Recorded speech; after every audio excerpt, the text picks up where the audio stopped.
there. Welcome to Do You Want Fries with That? The only podcast where we talk about the craziest customer service stories firsthand from those working in the customer service industry. Because we've all had those days that made us want to quit.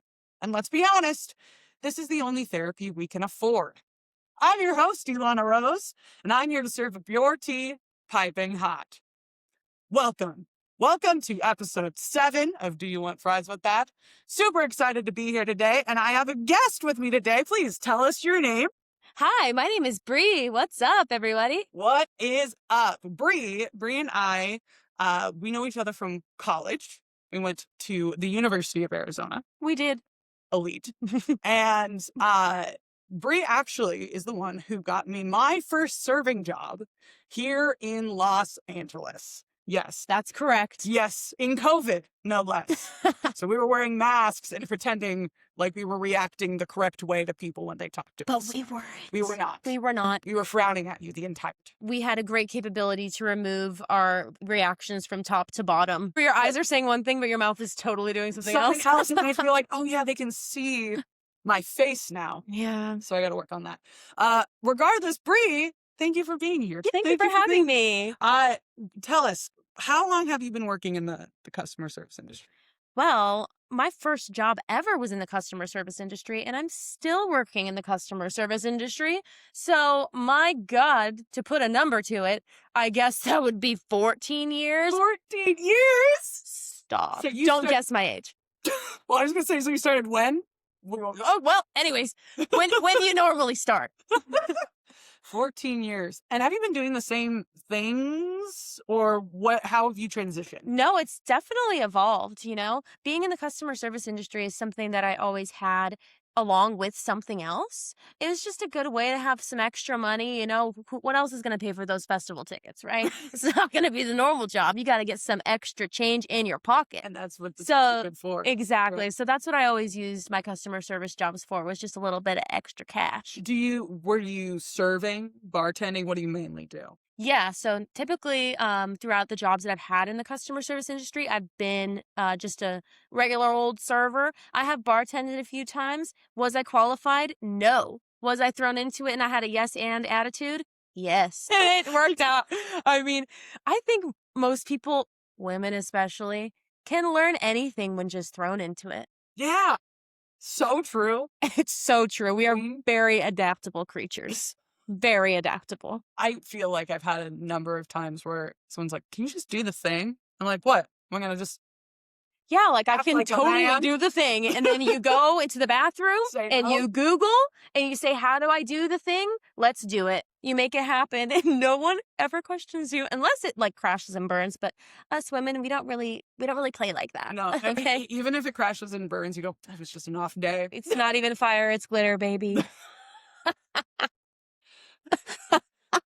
That should be on a shirt. Honestly, it was kind of inspiring, wasn't it? Portray that on a pillow. It just came out. Brie, let me get this right. Mm-hmm. As far as I know, there's a story you've prepared for us today. Oh, that's correct. Oh, yes. Mm-hmm. And very, very important question for you. Mm-hmm. Do you want fries with that? Yes. Yes! Yes. All right. Ooh. I mean, who doesn't like a fry? Who doesn't like a French fry? Psychopath. I know. And potatoes, right? The most versatile of foods. And I have a very special potato. Oh. One would call a sparkly potato. A sweet potato. That's right. My favorite variant of fry. Well, second favorite. The first, waffle fry. I was going to get sweet potato waffle fries. Oh, too. wow. Sweet potato waffle fries. Those are the... That's actually number one. And then over here is in this little dish is a garlic aioli. I love an aioli. And this dish recently I stole from a restaurant. Don't sue me. Listen, don't come for me. I feel you because I am a collector of said ramekins from restaurants. I collect these. So I don't know if this is your first ramekin stealing, but I have like 30. There's so many people I know who just do it so good. And I'm like, you're like, I fear. I have fear. But this was totally, I thought I was going to steal it. And then I was like, no, I won't. So I asked for like a side Mm-hmm. cup to put my sauce in. Right. It's like, can I just get a to-go side? He never brought it. Uh, And I was Did it to himself. I'll wait. And then he never did. I was like, well, this is going to with me. It's the universe saying you're taking the dish. So I took it. I think so. Brie, feel free to enjoy some fries and I am not shy. us with a tale about, is it when you were serving? Set the scene for us where this took place in. Absolutely. So we're going to take it all the way back to my first ever job. So this place is called the Gaslight Theater. It is in Tucson, Arizona. Oh, we're calling her out. Oh, we're calling it out. It's a great place. Honestly, it built me up. Is this about the place itself, a bad guest, or of someone you worked with? It's about the intricacies of the workplace and how it contributed to an absolute disaster. If we're being frank.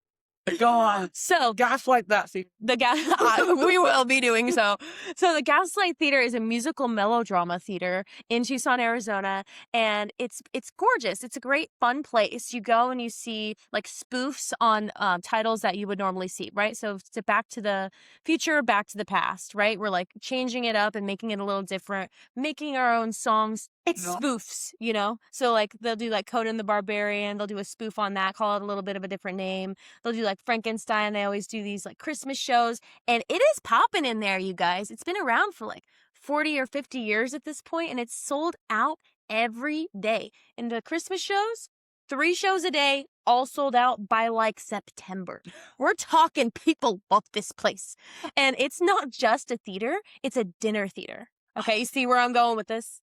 It's a dinner theater. So there would be servers, you know, going around through the tables as the show is happening, navigating in the dark. And you know, I don't know if with this story with or where you're going with this, if this is going to be a popular opinion. Bring back dinner theater. Yeah, honestly, maybe not. We'll find out. But this was a very specific incident, and I will get there. But the Gaslight Theater had the theater itself. It had the box office where they sold tickets. It had a pizza kitchen, and it had a 50s diner attached to it. And it had a costume shop, a print shop, all kinds of things. It had its own little utopia world. How big is this place? It's pretty big. I mean, it's on a pretty massive lot, and there's other businesses there, but that's the main business. It's the main hub. It takes up a good majority of that lot. But so the Little Anthony's Diner is what it's called, the 50s diner, and that's where we would get the food to serve in the theater, right? Okay. And I worked every part of this Gaslight utopia. I was in the box office. I was a server. I acted in the shows. At the same time. At the same time. No. But then at the 50s diner, they'd have people doing like impressions. I did like Marilyn Monroe. Oh. I did Santa's Helper. We'd walk around and sing songs to people at their tables. It was a hoot and a holler. Honestly, I learned a lot of really cool things being there because you had to be versatile, Sure. you know? But we'll get into the story now. So this was... I started working in the box office, then I, did those other jobs, and then I finally landed myself in the theater as a server. You know, it was just easy to get versatility here. You didn't get bogged down doing just one thing. You got to like spread your wings and fly, right? Right. So it was maybe my first week and a half as a server, right? I was still working in the box office. I was still working in other parts of this utopia, but I was really excited to do the serving because I had a lot of friends that I had made from working there for so long. And I was really excited to just like get in the mix, right? And do something new.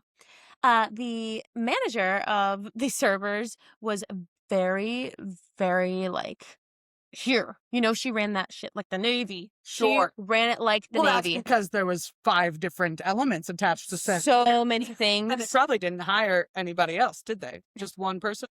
The manager? Yeah, to run the whole thing? Yeah, that's correct. Yes. And you know what? Leave it This up to a woman. Is overworked, underpaid, which is the motto of the service industry, isn't it?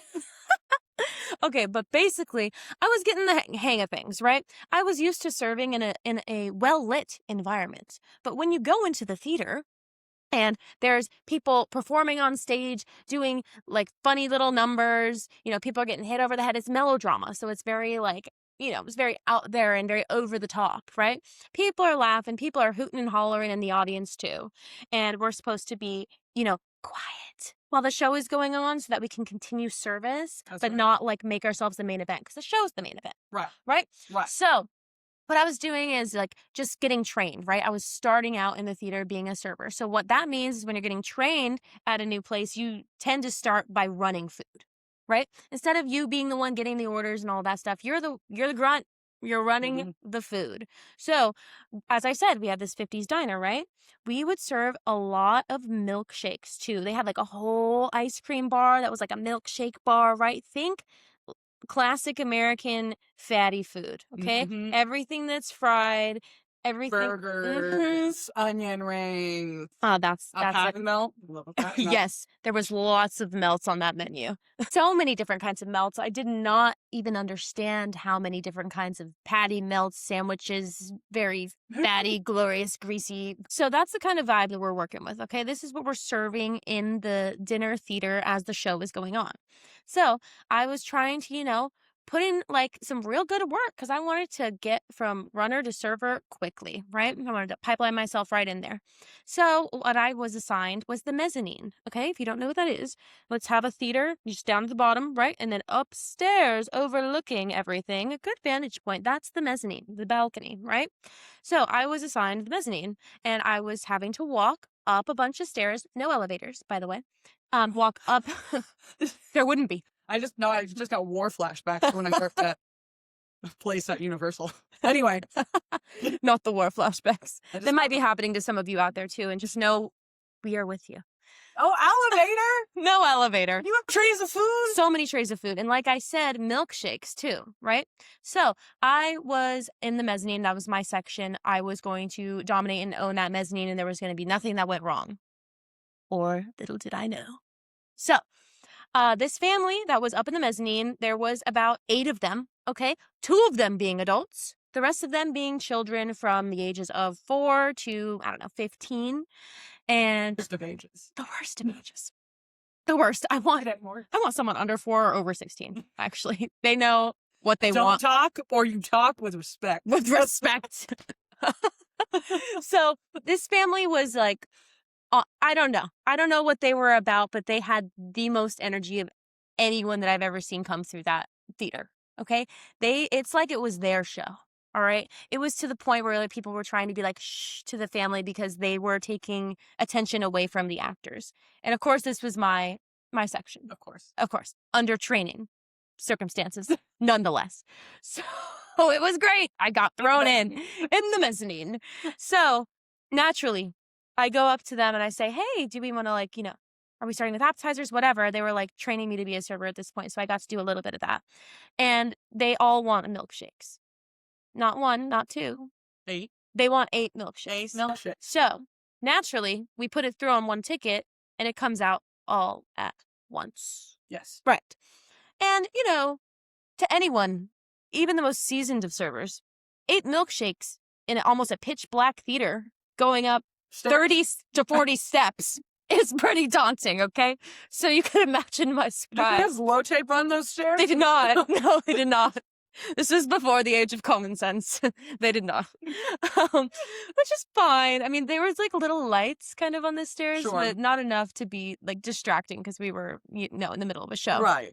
So they cared about the show, right? They didn't care about us. They just wanted us to get it done. So I have a feeling you're about to do something really distracting, though. Yeah, you're right. You're right. You're totally right. So I'm in the diner. I'm breathing, right? I'm like, we're going to do this. It's going to be fine. The milkshakes, by the way, are not just any milkshake. They're, okay, see my head? Taller than my head, okay? The glass is taller than my head. Right? And then there's an extra 3 inches of whipped cream and then a cherry. So imagine I don't know, that thing had to be like 16 inches. Just tell me what. There. Actually, I'm lying. Like there. Yeah. Okay. 13 inches, 14. That's, bigger than most. Anyways.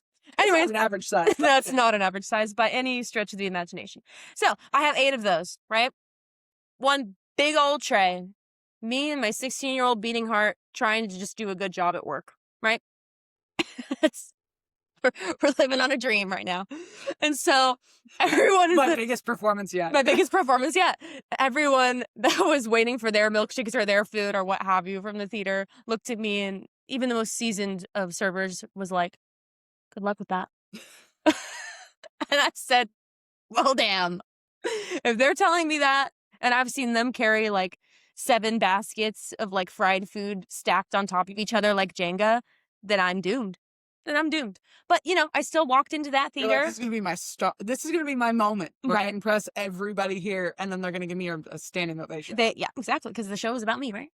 But I come into the theater. It's dark. It's dimly lit. No one's in my way. They see what I've got. And I'm like, all right, the stairs are right in front of me. We're good. We're golden. We got this. One foot after the other. I'm using my other hand for the guardrail. I'm just walking up. I'm watching these milkshakes. 8 of them. Okay. These are like glass. Yeah. This is glass. The thick ones. Thickums. Okay. If they drop, they don't crack kind of vibe. They're thick. They're thick. There's 8. Look at the Tessie. They're full. Okay. It's just scary. I'm having a war flashback now. Anyways, I'm walking up the steps. Okay. Yep. I get to the area of the mezzanine that they are in. Like you've made it. I've made it to the landing of the mezzanine. Okay. If you imagine it, it's like a U shape. Okay. The family's over here, which is great because the stairs come right up to that area. So I'm like straight shot, right? I'm walking up. There was a kid in the at the table that was a particular issue. He was about 9-10 years old, give or take, but he had one of those faces that just screams, I'm going to make you uncomfortable and give you trouble at every turn. The right uncomfortable. Yeah. You know that meme of that kid that has like, he's a white kid and he has really spiky hair and he's like, nah! You know what I'm talking about? Let me see if I can flash image here. You're gonna find it. You're gonna know what I'm talking about. He's wearing a white shirt and he's got like basketball shorts on, I think, and his hands are like, you know what I'm talking about. He was that kid, okay? Not exactly him, but the aura, the energy, everything was the same. Absolutely chaotic evil, okay? If you play D&D, chaotic evil. Chaotic evil. Yes. Yeah. So I walk up. I am about to quietly announce, the flavors of these milkshakes and hand it out, okay? So I'm doing that. I'm starting at the back table. Since there's 8 of these people, they've got 2 tables, 4 and 4, okay? Problem child's in the front one. I complete the back table. No problem. I've set down all the milkshakes. I rearrange them so that they don't fall, the ones on my tray. And then I proceed to take one step, one fatal step towards this kid, all right? And he's sitting in his seat. And out of nowhere, with no warning, he goes from like crouching down and watching the show and being in awe to punching the air. And he doesn't punch the air. He punches the bottom of the tray where my hand is holding the other 4 milkshakes, punches it up. I see my light flash before my eyes. 4 massive milkshakes come raining down on his sister, his mother, and his father. Protect them. His father, who had already had his milkshake because he was at the table behind, It's like I'm sick. knocks his milkshake over in the process. So we have now lost 5 milkshakes. 5 of the 8. 5 of the 8 are done. And they're all over everyone. And this causes so much of a commotion that the actors on stage, like pretty far ways away, all stop, break character, and look up to the mezzanine. And I just about lost my life. The And that- light goes. It was horrendous. Physical number. Yeah, that would have saved all the embarrassment in the world. I'm even retelling this story, I feel that wave of embarrassment again. And it takes a lot for me at this ripe age to get embarrassed. So just know that this has been living in my bones for a very long I time. think this family tells this story They have to. at Christmas every year. They're like, They have to. remember that time that little Johnny punched straight into the air for no goddamn reason? Dude, that kid was not giving Johnny. It was giving like Zeke. Like, do you know what I mean? Like Like, a name. yeah, like just A Zach. A Zach or a Zeke. a Zeke or a Chad. Or, I mean, Jake's can be crazy too. Sorry. Everyone out there. true. It's true. It's true. Giving a Jake. But yeah, so the aftermath was not great. Who got in trouble? Because, So the dad was thankfully an upstanding guy. yeah. And I think he had beef with this little one of his pack. And he with the Zach pack. yeah, with him. And so he reprimanded him like immediately, and he made him apologize to me. Mind you, these people are covered in milkshakes as this is happening. Did you get any on you? I did, but like kind of on my apron and on my pant leg, because you were to sick. be honest, I was holding it out a safe distance, you know? And I didn't go over this kid's head or anything. I know what you're thinking. How did he get to punching it? I can't tell you. This kid just like spawned. He just spawned, okay, in my direction. He was not watching the show. He was like, milkshake. I mean, I think he was watching the show and something really funny happened, or like something he really liked. He was like, wow, you know? He just like spawned in that moment into absolute chaos. And yeah, it definitely it caused a mess. All right. It caused chaos. Yeah, so then, like, the little girl has milkshake in her eye. She's crying. For sure. The mom has milkshake all over her hair. She's trying to take care of the girl and her at the same time. The dad has milkshake all over his lap now because in the commotion, he knocked over his milkshake on his lap. The son has it all over his head because he's the one that punched it. And we know this ain't vanilla milkshakes. No, this is like pistachio. We got like there's hues. They're mixed in. Yeah, we got like a pistachio, a strawberry. We had like a peppermint. It was around Christmas time. Like we had all kinds of colors. Like they're about to take these to a dry cleaner and go, or just like burn the clothes. What? Like I don't know What happened? I don't know what they're cursed. The clothes are cursed. Everything about that whole situation was cursed. But however, like I said, the dad was a pretty stand-up guy, and he, instead of blaming me and making me lose my job, he blamed his son, which appropriate. It was his fault. It was his fault. It was his fault. So when my manager that runs it like the Navy came up, and she came up within seconds. Okay, She saw you ascend the stairs with that tray. No. Wait at the bottom of these steps, because I know something's about to happen. Oh, I mean, I think it was like under 10 seconds after the initial crash and the look up from several members of the audience and the actors. She spawned herself up there. And yeah, she was not very happy, but the dad came to my defense like immediately. And so he was like, no, she shouldn't get in trouble. Like it wasn't her fault. Like my son's off his rocker, should have like, put a leash on him, kept him, bound or something, because there was something going on with that kid. Okay. Bound. Like in public, it can't be doing that. But I hope that none of them forgot that, and I hope they tell it at They Christmas. probably do. And it doesn't feel like an easy story to just forget about in time. I always think with these stories how often they'll remember the incident and they'll remember each other. They never remember the other party's involvement, and how they're like, you think this server thinks about this often enough?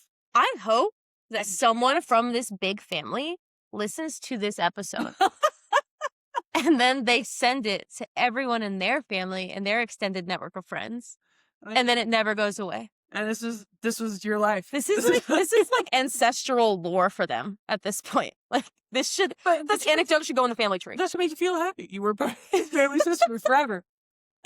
I just want to know where they are now. Like I want to know what that Zeke kid's up Working to. at a milkshake bar. Zeke became obsessed with milkshakes after his trauma just turned into an obsession. It's like he can never spell milkshake. Makes it his mission. Yeah, exactly. He has actually like a balancing circus act where he balances milkshakes. He's like, watch. Just to reclaim my sleep. Just to reclaim his story. Away from the trauma. So Zeke, I hope you're doing well. I know, I hope you're well, Zeke. Could you imagine if that was his name? That would be pretty incredible. I just imagine this whole family were actually ghosts, and they're like, Brie, please don't visit me in my dreams tonight. Please don't. This never happened. But what do you mean? That this theater's been closed for 10 years. They'd be like, no, that would be a crisis of identity. No, but yeah, that was the worst thing that ever happened to me at that in that position at the dinner theater. So, and that was my first week. So, well, as they say, it can only go up from rock bottom. And it did. You redeemed yourself after the milkshake incident. I did. And now I am happy to say I don't work closely with milkshakes at all. Not a single one? Not a single one. What's the worst thing that you work with now? Like the worst thing someone can order from where you work right now? So where I work right now is like a pretty like fancy place. It's like a 5-star restaurant, whatever. And we do events. Mhm. And I don't work there very often. It's still, again, my like extra income job. Yeah. However, the craziest thing someone can order now is like a seared octopus, and it comes on like a flaming plate type vibe. So that can be a hazard sometimes. And then there's also this black cod that we serve, and we have this like piece of wood that we put on it, and then the guy who runs the food torches the wood. He torches the wood on top of the black cod, and we are expected, if he's not running it, we're running it, whatever, something's happening, whoever's running it is expected to get this cod to said table before the smoke goes out, because there's nothing worse than getting to a table and like just having a like charred piece of wood on their plate. It needs to be It's be a emitting show. smoke. It's a spectacle. Yes, in order for it to land. What is it about rich people and fire? I don't know, but we also have to like, there's also a cocktail on our menu too that we have to put that same piece of wood in and also get it to the guest before it Is it just also becomes on- ash. So is it also on fire? Yes, it's the same wood, just in a different like cut. And we have to put it in the cocktail, torch it, deliver it while it's still smoking. And by the time I get to these people, half the time it's out and it's just a charred piece of wood in a cocktail. Like, I don't understand. It's not clocking to me. It's not clocking.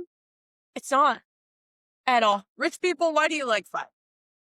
Why do you like it? Why are you making us interact with it? And your food, and your drinks. And also, every time I have delivered this cod or this cocktail to a table, they go, oh, they take a 2-second video and then they go, Bye. they don't like it. Because it's all for show. And I don't like it either. And you know, the wood is burning, so there's a char happening, and then the ash goes into said drink Yeah. or said food. Yummy. It's not worth the 5-second Instagram story post, you guys. It's not. That's all I have to say about fire. You know, your phone eats before you, but if you catch on fire, then No one's eating. no one's eating. That's going on a pillow. Got a lot of taglines from this. Yeah. It's great. I want to say too, just as a segue, was there anything, because when I moved out here Mhm. and when we worked together, I won't say the place, but it was a place in West Hollywood that we used to work at briefly. And did you, in that time, how long were you there before I hopped on? So I think it was less than a year. Okay. It was definitely less than a year. Because I think I also started working there around the pandemic too. Yeah. But you started working there a little later in the pandemic. Exactly. Yeah. So I got hired in the thick of it. In the- In the thick of the pandemic. Like the restrictions had just lifted. And I started working there.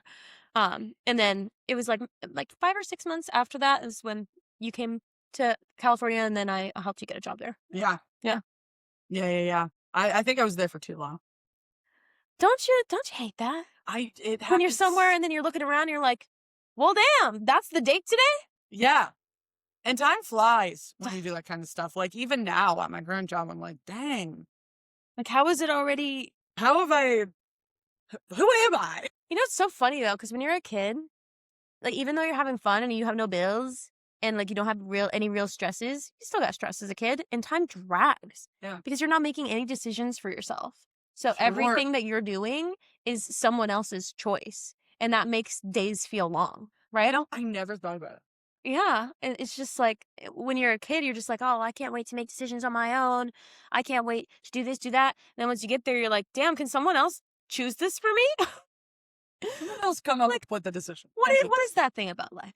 You know, Yeah. we're always thinking the grass is greener. So interesting. And that I don't think ever really ends. No, it doesn't. Even on the highest level, I know some people who are like wildly successful that still think about, well, what if I did this or what if I Yeah. did that? It's interesting. But you know, guys, to get deep for a moment, all we have is ourselves at the end of the day. So you better like who you're looking at in the mirror. For real. Because no matter what you're at, where you're at, what you're doing, like, you also have to recognize that, like, you're not better than the job that you have because you are there for a reason. And even if you have big dreams and aspirations and you're like, well, this is a placeholder for that, you are still working that job for a reason. Yeah. You know what I mean? And so don't get too prideful and just know that, like, we're all out here hustling in one way or another. And it's a blessing to be able to have an able body to work. So just be grateful. Be grateful for those things. So true. So Thanks. true, Queen. Thanks. Wow. Had to get a little TED talk there at the end. Put that on a pillow. I before we wrap up at all, I also, with that being said, there are so many people working in LA Mhm. in customer service. I'm sure there's a lot of people you've served before that do have that air of I'm better than you. Mhm. Is there any one that sticks out to you in your mind wherever you've worked, where you've like run into somebody, or there's been just this terrible customer that you're like, you Yeah. son of a bitch. Yeah, so the job that we had worked at together in Yeah. West Hollywood, it was pandemic time, so people were very just, like, angry about all sorts of different things, right? Not even having to do with you. But Yeah. there were a group of guys that would, like, come into that restaurant and sit on the patio and just be, like, super mean to me for no reason, constantly. And they would just have me, like, running back and forth for, like, seemingly no reason, or they'd say that they ordered something that they didn't order, or, like, whatever. They were just trying to cause an issue for somebody else because Mhm. they were, like, I don't know, either bored with their lives or just, like, angry people. And I will say that, Jane Lynch used to come Yeah. to this restaurant, and one of the times that this group of guys was being rude to me, Jane Lynch puts her Sue Sylvester hat on, and she comes over to the table, and she, scolds them. She scolds them, and she owns them, and they shut up, and they never mess with me again. They never asked to sit in my section again, and I was serving her at the time too, and I went up to her after they had left, and I was like, "Hey, like, thank you so much for that. Also, Glee was everything to me Iconic. growing up. You are amazing and thank you." And she was like, "Yeah, I don't stand for that. Like, I will not let that happen." And I'm glad that, they're leaving you alone now. It was just truly, like, so sweet. So yeah, I mean, there's been moments where people have treated me less than or been rude to me, but more often than not, someone comes to my rescue. In a world of Zeeks, be a Jane Lynch. That's right. And that's what you should take away from this episode today. All right, Brie. Thank you so much for joining us today. Yeah, it was so much fun. Thank you for coming out. Is there any piece of advice you'd like to give working in the customer service industry, as we do sometimes? It could get hard, get daunting, you feel stuck in it. Is there anything to those out there that you want to remind people, or just give them a little bit of Brie wisdom? I would just say that, like, you are where you're supposed to be. I know we all have dreams and aspirations, and some jobs are thought of as placeholders, but do a great job in whatever job that you're doing. Okay? Because people will remember you, and you don't know where, like, something could lead. If you're serving somebody who is a CEO of a company and they know that you're just a server, but you took care of them so well and remember details about them, and they came back, and you know that their favorite order, and you have the drink that they like ready right when they sit down, like, that goes a long way. And you don't know, like, what kind of job offer you could be in your future just for being, like, really good at the job you currently have. So I just say work your butt off, and do the best that you can, like, every day that you go into work. I know a lot of the times, as entertainers or anything else, especially in LA, a lot of the times people are doing customer service jobs just to take care of themselves so that they can support their dreams and their goals and the things they really want to do. What is it that you do in your everyday life creatively that is like your passion, something you want to continue to do and hope to create a career or living off of? What is it that you do, and how can the folks out there support you in that? Oh, cool. Well, I am a writer, screenwriter, an actress, and a director. I made a movie last year that went on the festival circuit, and we won a bunch of awards. It's a true story about my family and something that they went through. And I loved every minute of it. If I could, be on set every day in, like, a director capacity, actor capacity, even producer. I would kill to do that.